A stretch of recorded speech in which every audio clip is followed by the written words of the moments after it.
আমরা তো জানতাম যে ভাষায় মায়ের গান গাওয়া হয়, যে ভাষায় মায়ের হাসির সুর বাজে, সে ভাষা কখনো হারাতে পারে না। কিন্তু দেখুন তো, এমন একদিন আসে যখন সেই ভাষাও হারিয়ে যেতে বসে। হানিকে যে বাংলা ভাষাটা যেটা হানি কো হয়ে কিন্তু হানি যে ছোট চিংড়ি গুলো হাত না ওখানে স্কুল মা যাত না, যে কারণে হলো যে ওখানে হানি ভাষাটা দিশে হারা যেত না।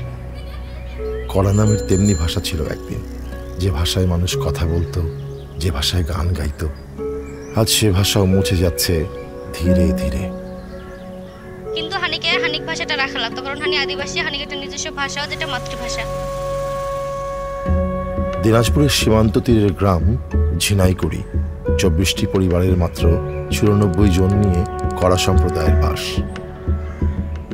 সমতলের আদিবাসীরা কথা বলেন কড়া ভাষায়, তবে তারাই হয়তো শেষ 94 জন এ ভাষাটা জানেন। পরবর্তী প্রজন্ম এ ভাষায় কথা বলবে কিনা কেউ জানে না, কারণ ভাষাটির নেই লিখিত রূপ, নেই কোনো বর্ণমালা। ভাষা একটা অনুভূতি, একটা সম্পর্ক, একটা চিরন্তন টান, মায়ের কোলের মতো, মায়ের হাতের মতো। ভাষা হারালে হারায় আরো অনেক কিছু।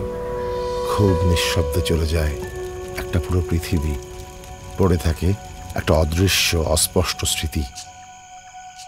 আর তাই ইউসিবি বিলুপ্তপ্রায় ভাষা সংরক্ষণের উদ্যোগ হিসেবে গড়ে তুলেছে ভাষা ব্যাংক, যে ব্যাংকে জমা করা যাবে প্রায় হারিয়ে যেতে বসা ভাষার শব্দগুলো।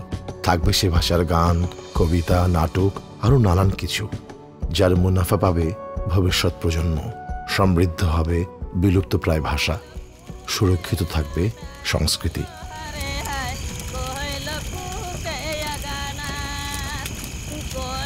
ভাষা ব্যাংক বাই ইউসিবি।